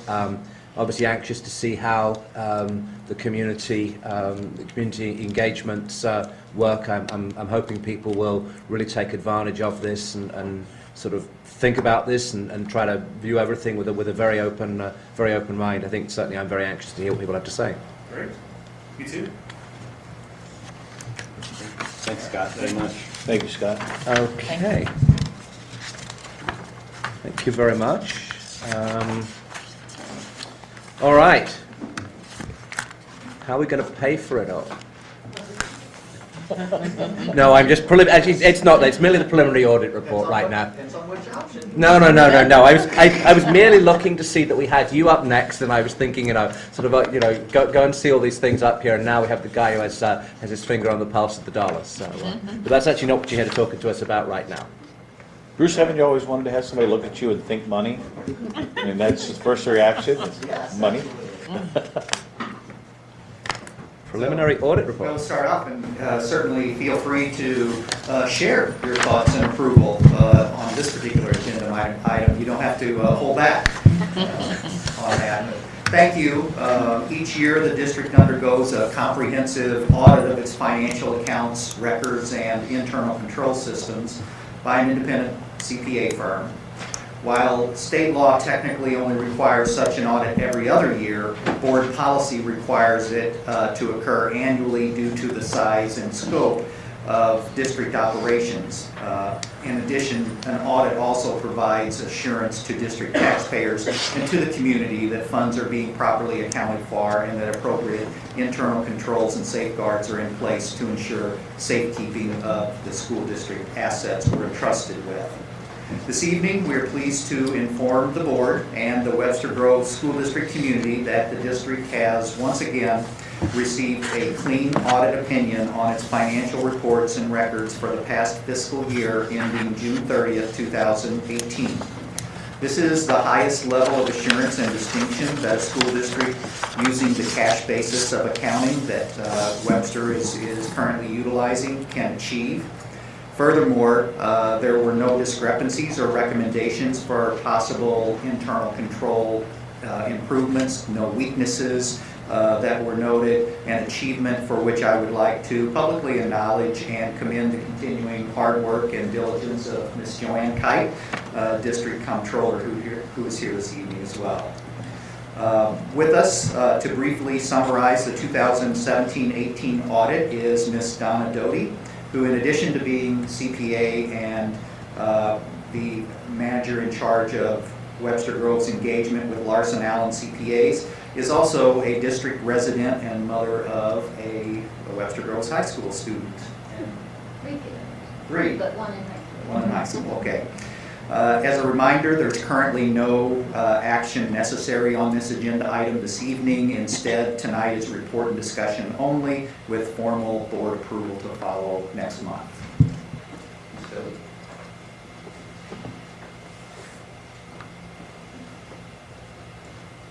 Thank you. So yeah, the gentleman before was explaining all the stuff that's happening in the future, and I get to tell you what just happened over the course of the last fiscal year. So I'll be very brief. Bruce explained a lot of what we do as part of our audit. But just a snapshot, I know you have, I believe, a draft of the financial statements in front of you. But as you know, the board hires CLA to be your independent auditors. But obviously, we work with Joanne and Bruce and Dr. Simpson to conduct the audit and make sure we get everything in line. After this evening, the financial statements will be, if they're approved, they will go final after that, but they are in draft form at this point. So typically, the audit of a school district that's in a cash basis, basically you have several different components of it. You have the financial side, you have the single audit side with the yellow book, the government compliance, and then the Missouri statute piece. So it's a pretty big document. You got a lot of pages in there, a lot going on. But just kind of to start and go through it, we first present, on page 1 is the independent auditor's report. As Bruce mentioned, it is a clean audit opinion, which you should expect and desire, and it is, just to reinforce, it is on the cash basis of accounting. But this report just explains the responsibility of management in line with those financial statements, that they are your financial statements. And then the financial statement draft, it moves to the MD&A, the Management Discussion and Analysis. And this is really just a synopsis of what has happened during the year. It's an unaudited piece. We tie out the numbers and look at the numbers to make sure they're accurate, but we're not like testing them. It's more a picture of what you want to say, how you want to say it, and it compares last year to this year. And so those are good to find good highlights for the things that have happened this year, and it explains a lot of background as far as what the receipts are, what the funds are, just a lot of good information within the financials. And then the guts to the financial statement start on page 13. That's actually the true numbers part of the financial statement. And with that, just some key big picture numbers. Receipts, about $68.9 million, but that does not include the bond refunding that happened during the year. Disbursements were about $63.7 million. And then, as I mentioned, the sale of the refunding bonds is about 16.9. So that does add to the total receipts number, leaving a change in fund balance of 22.2 million. And then leaving the net position fund balance at the end of the year of 46.9 million. And then with that, there are numerous other statements that follow that kind of summarize that same information in more detail. And then we move on to the footnotes, starting on page 21. And those are the required information that we're supposed to explain that just supports the numbers on the financial statements, but gives it more detail. And then toward the end, page 35, it starts the supplementary information. As part of the audit, as you get federal funds, because you get at least a certain number of federal funds, we have to do certain procedures, compliance procedures relating to that. And that's what we call the single audit portion. And so there's a schedule of expenditures of federal awards that relate to grant reporting. And we always have to go through procedures to figure out exactly which of those we're going to test in a year. And in the current year, we looked at the school food program that runs through DESE, but it's part of the Department of Agriculture. And we had no findings on that. And then the last part of it is where we get down to what Missouri, the state, requires. And that's the Missouri reporting, what DESE requires as far as statistics, calendar, attendance, lunch counts, finance, transportation stats, things of those sort. So that gets you to the very end of the long document that has a lot of pieces in it. But yes, the financial statement was a clean opinion. And then with that too, we also have another document that's a governance letter. It's also in draft form and it will go final when the financial statements go final. And basically that is, just as you were not part of the everyday piece of the audit, it just summarizes just the key points, that there were no disagreements with management, no new accounting policies, things of that sort. So, with that, are there any questions?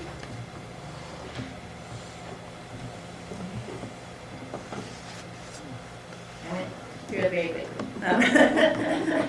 Just very high level. Well, I want to really thank Joanne and Bruce for all of their help. I know this year they are going through a lot of changes as far as what DESE is requiring with new account changes and coding and things like that.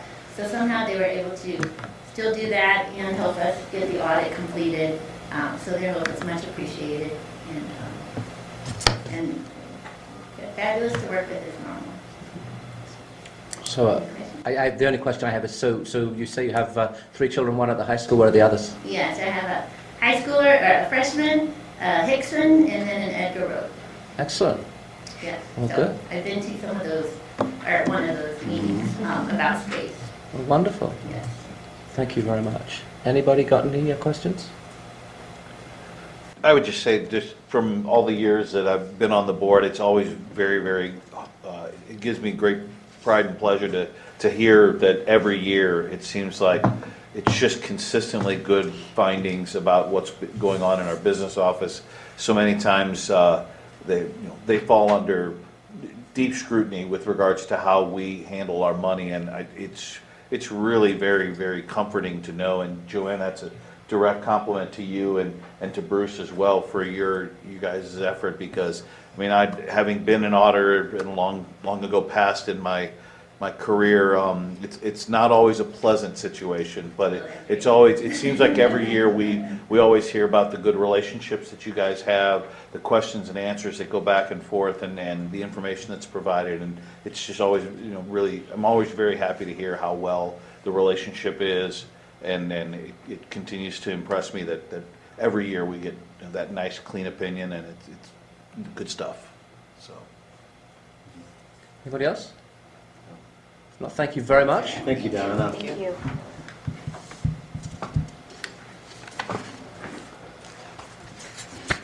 Dr. Denbo.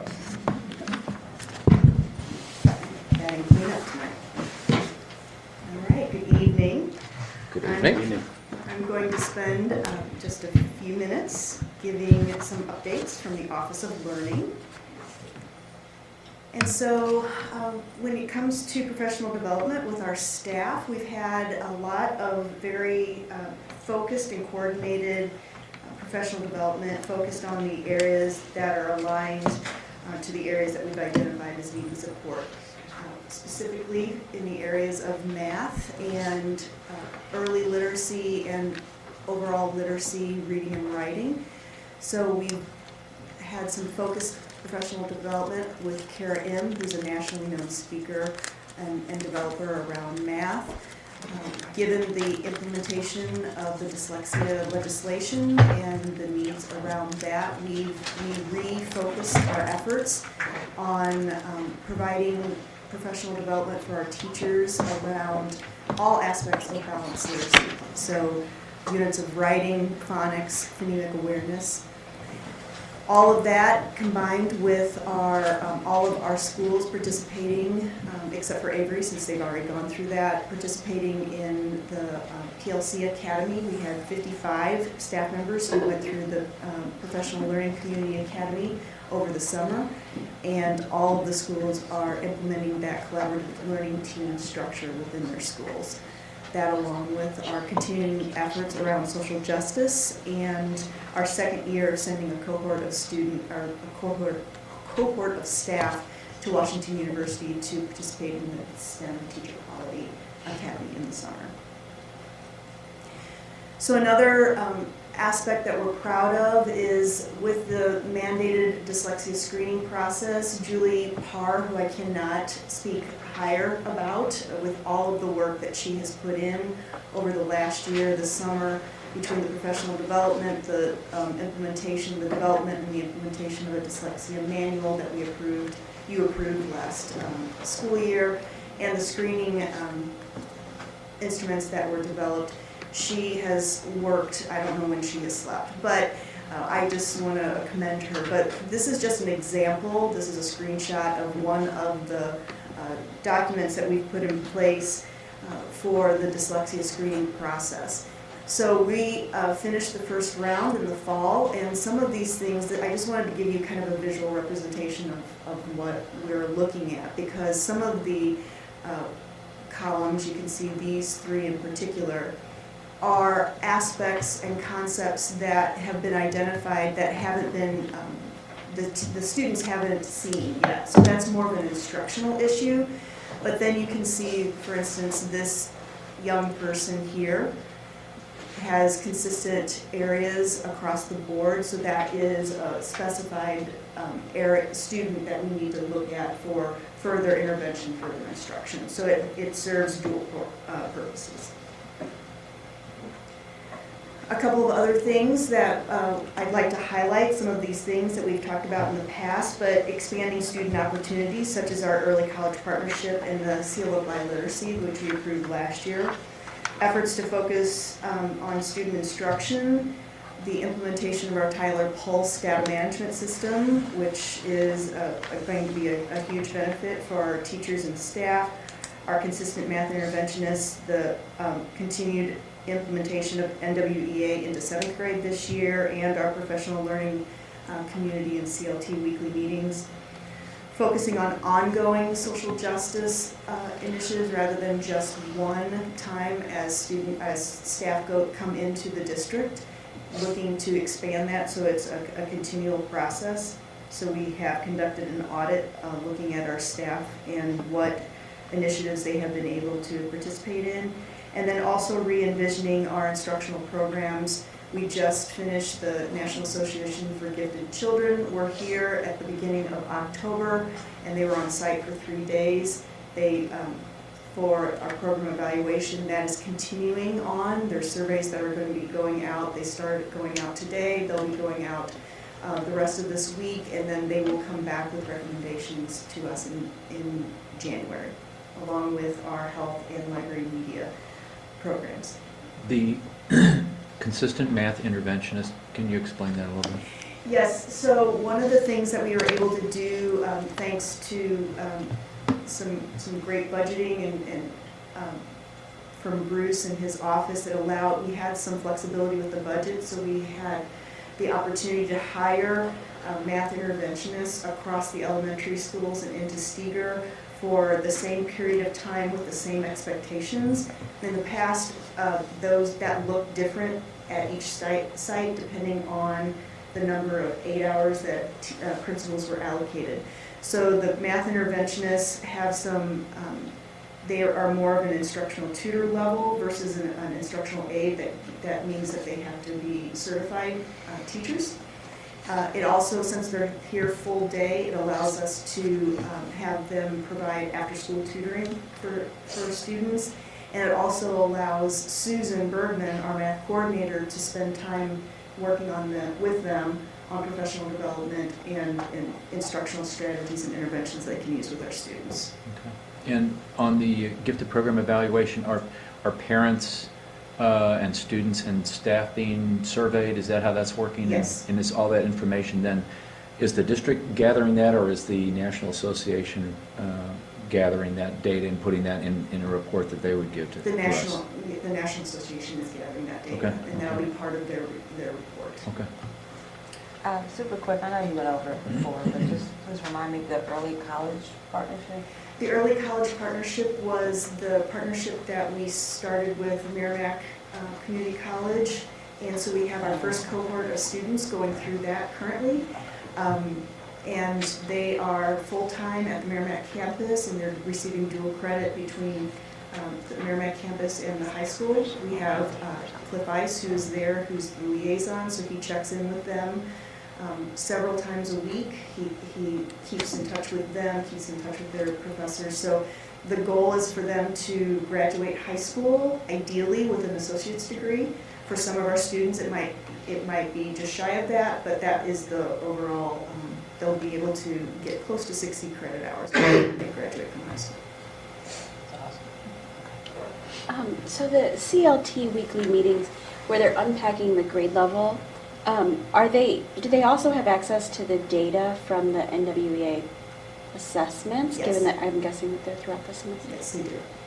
So, and Tim and I have gone around to all of the elementary schools. We've met with all of the grade level teams, and we've had multiple meetings with them and development on how to pull those reports, how to read them, and how to utilize them best to help impact their instruction.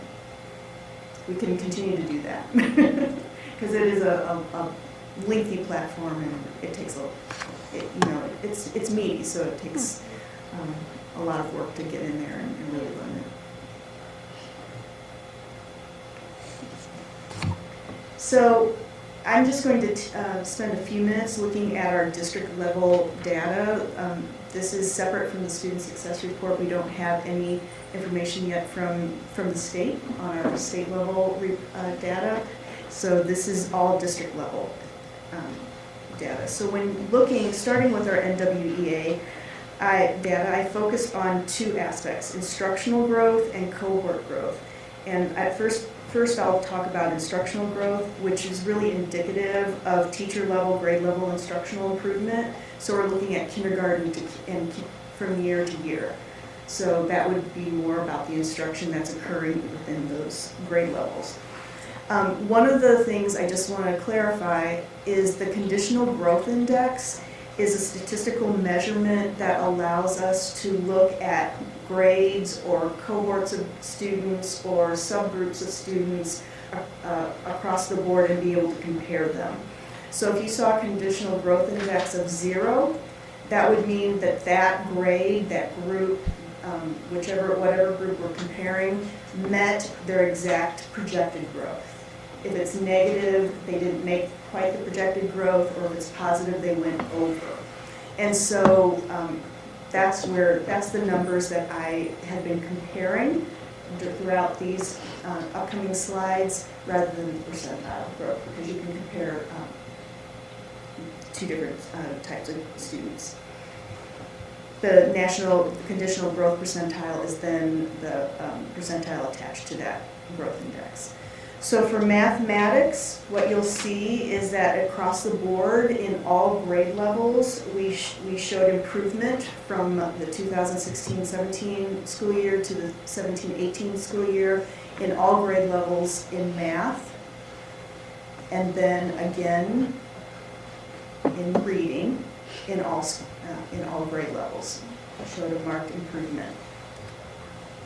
When breaking down and looking at student achievement and performance by race and ethnicity.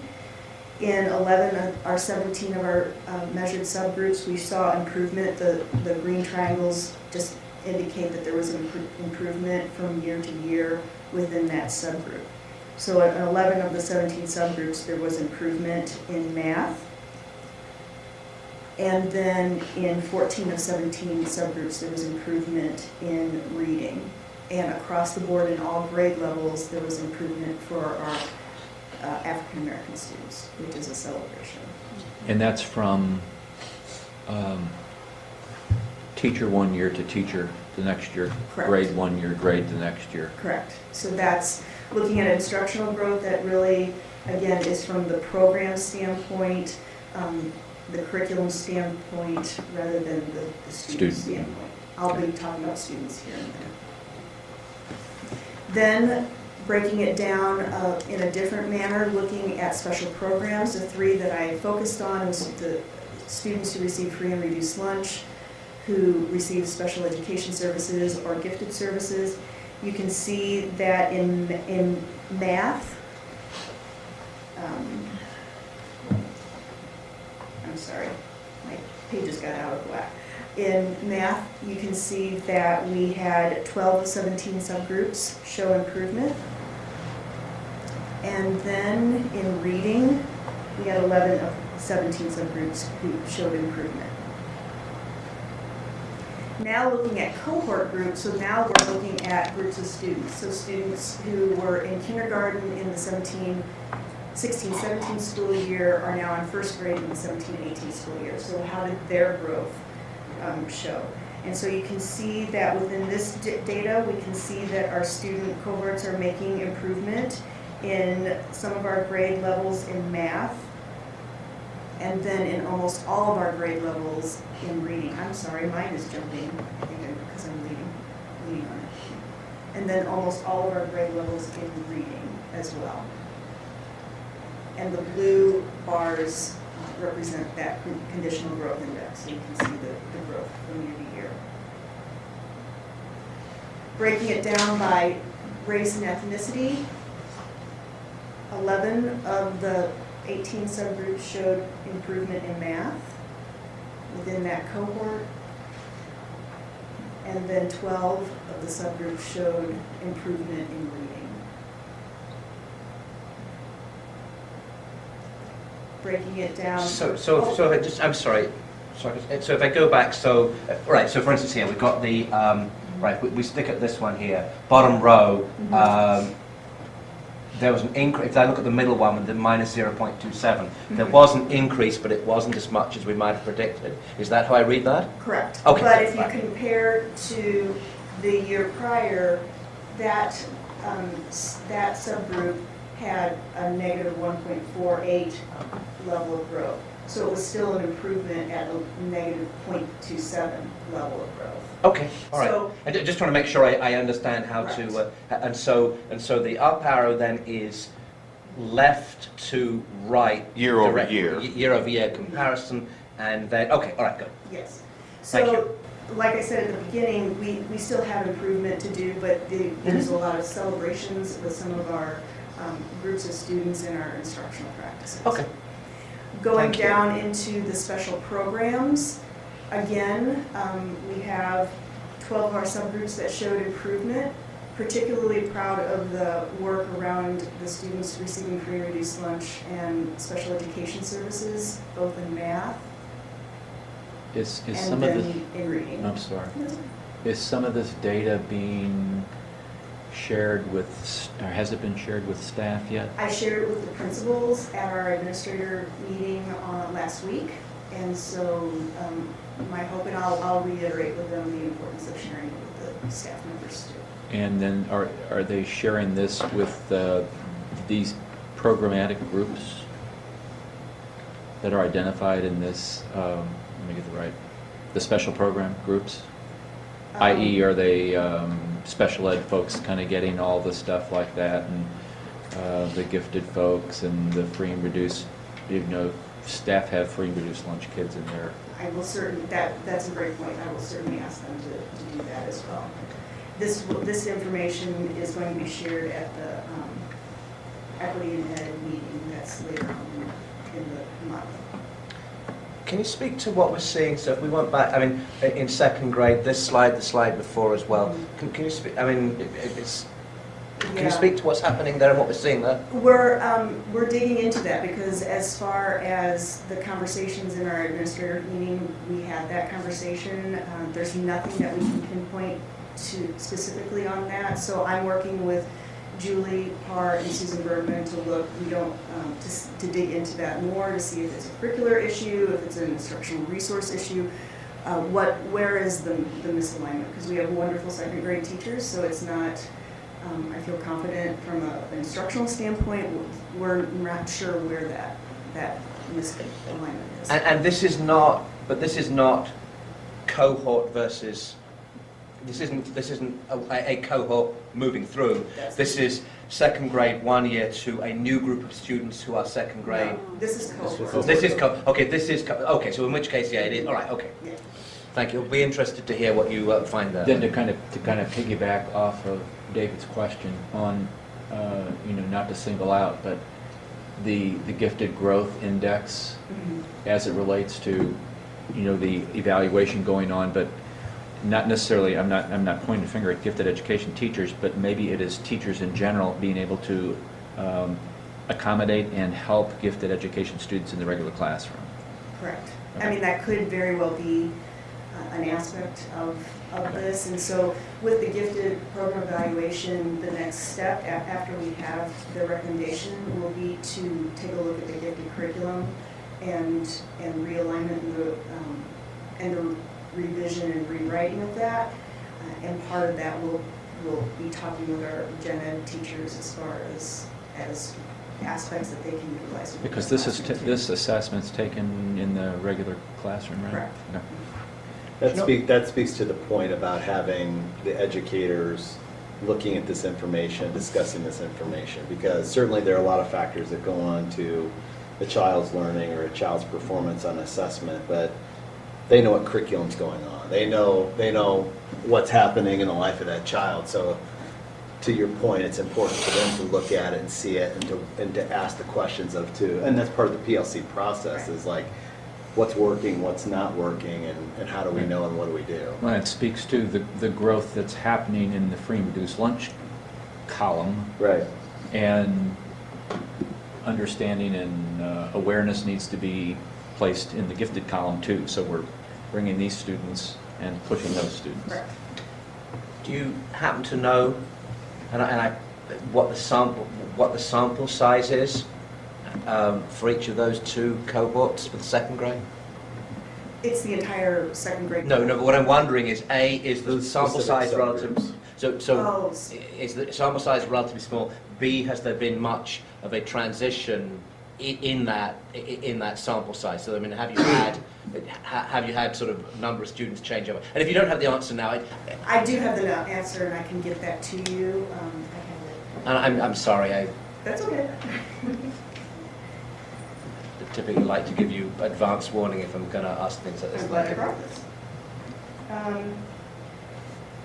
So for instance, free and reduced lunch, it varies from grade level to grade level. I'm specifically interested in the second grade, or what is second grade in 17-18.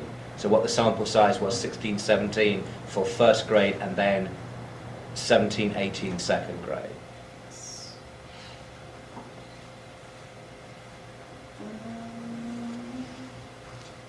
Second grade free and reduced lunch sample size was 44 students. Okay, so it's a reasonable number then. Yeah, I chose those 3 special programs because it was consistent across all grade levels. Oh, okay, all right. If there are special programs that have 10 or less statistically, according to the platform, it's not valid. And so you might have, for instance, English language learners in one grade level that have more than 10, but not in another. And so it's hard to. I'm with you. So I think rather than belaboring this right now, you say you're going to go and look at it, and I'd be interested to have you at a future time come back, and I'd certainly be interested to go and hear what else you find out about that. That would be of interest certainly to me. Okay. Thank you. certainly do that. So looking into a different piece of data that we collect in the middle school, our middle school students take the Scholastic Reading Inventory. And in that inventory, they receive a lexile, which is a measurement that allows them to compare books to their reading level. Behind the grade level, you can see what the lexile range is for each of those grade levels. What you'll see is that in our spring average lexile, we consistently are above grade level. Our students, the average is above grade level in 6th, 7th, and 8th grade, and that the percentage of students reading at or above grade level consistently increase across middle school. Do we give SRI to students below grade 6? We do not.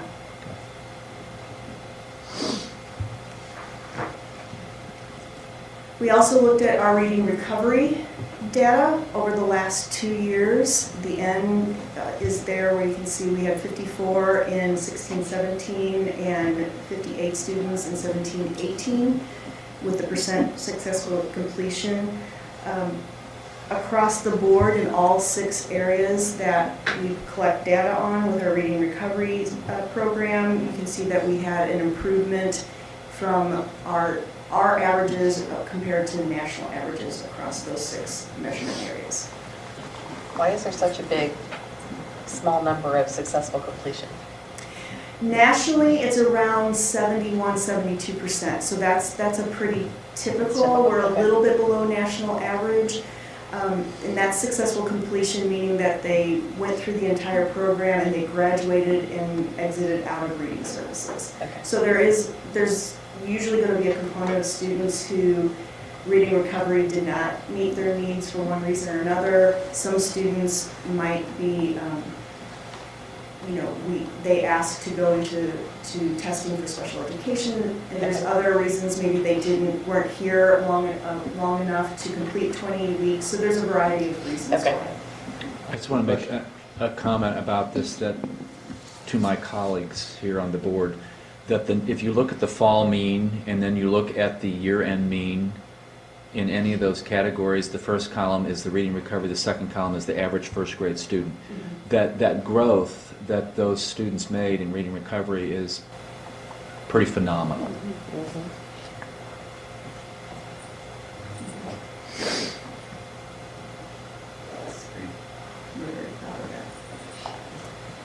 And then the last piece of data is taking a look at the students who are identified for title services. You can see the comparison of the students who receive title services compared to the district average.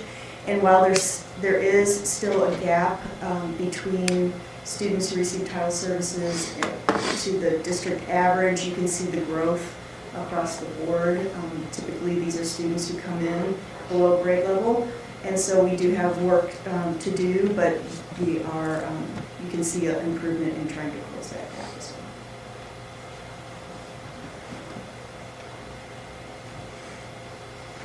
well. Any questions? What takeaways do you have from the data? I will be very excited to see what our data looks like next year after we have implemented such structured programmatic changes such as the phonics programs, consistent units of writing implementation, and the phonemic awareness. What we have started doing now that we have all of the dyslexia screening done for the fall, we are now digging into that deeper and putting in more targeted interventions, specifically with our second and third grade students who haven't necessarily had that instruction. It looks different in kindergarten and first grade. So my hope is that by this time next year, with that targeted reading, professional development with our teachers, targeted instruction with our students, as well as with the math interventionists and the consistent professional development with our teachers, we'll see an even bigger growth.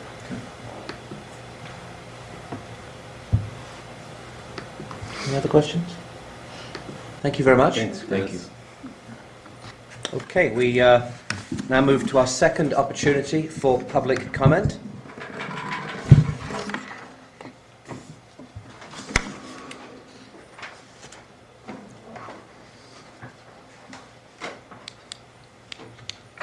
I've been conferring with my expert advisor, Miles, who's a fourth grader back here, on the space issue, and I just want to share just 2 or 3 quick things. First of all, personally, I went to the community forum at Hudson. John moderated. I was in the Jedi Council group with Scott. And I've thought about this a lot rationally, not just the school safety, but particularly in this case, the enrollment space. I thought about it rationally a lot. But when I got John's presentation deck today, and I went through it. This is what I do, right or wrong. I go through it and I follow my heart. I don't think, I feel. And I gotta tell you, if I was in your shoes, I'd know exactly what I do. I know exactly what I do in an ideal world.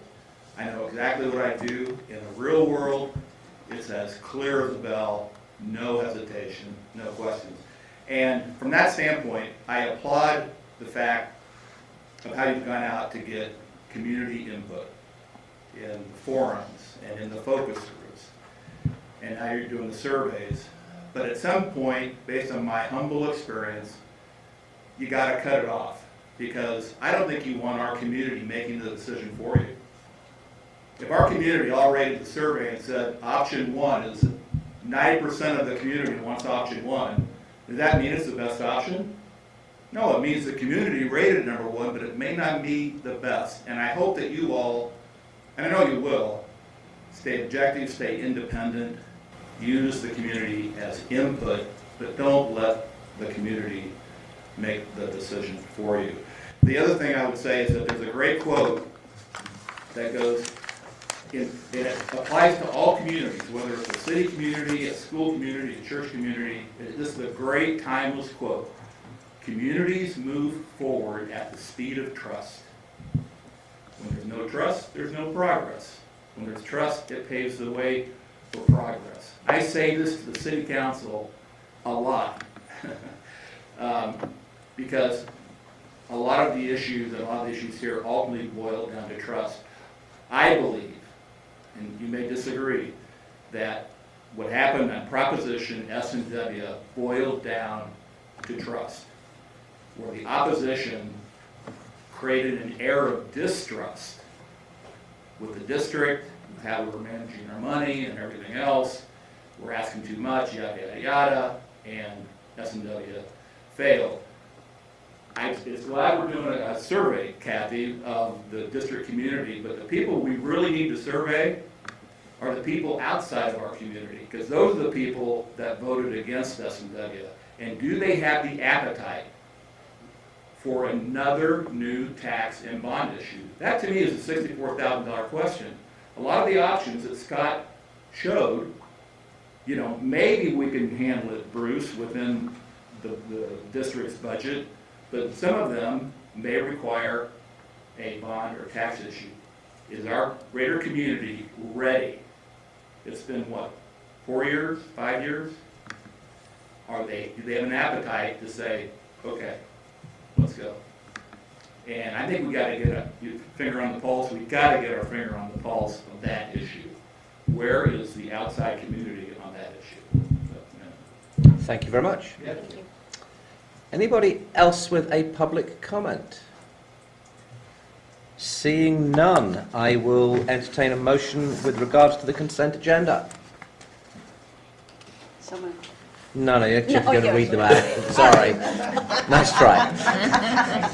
That's my favourite trick, is so moved, I know. All right. And I lost my glasses. You want me to read them? Yes, You can please. second? Okay. I would make a motion that we approve consent agenda items 8.02, 8.03, 8.04, 8.05, 8.06, and 8.07. I second. Okay. I will entertain a vote.